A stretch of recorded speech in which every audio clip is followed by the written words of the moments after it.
Ito yung laanan namin paghapon, tanghali.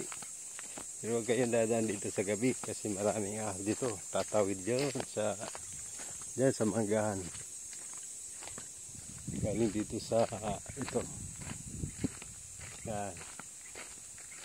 Masukal kasi yung lugar na ito, guys.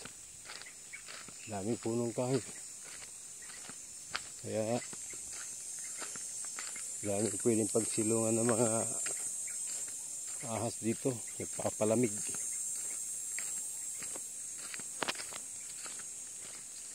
Yan yung imbaka ng pagkain daw yan ng baboy. Yan ang building na yan. Ito naman daw sa kabila. Ito daw yung pinaka reception. Yan daw dadaan yung mga empleyado. Meron daw ilalagay dyan swimming pool.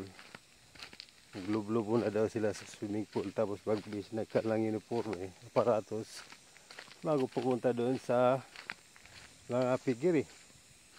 So ganyan ito kasilan. Ganyan kasilan daw yung pigiri na ito. Kasi yung mga baboy daw dito, guys, ay hindi daw galing dito sa atin. Galing daw sa ibang bansa. Hindi daw native. Ayan guys, yan. Dahil may mangga dyan sa looban, kaya lang nakakatakot. Baka may mga ano dyan, yung mga baka mandag na ahas katira.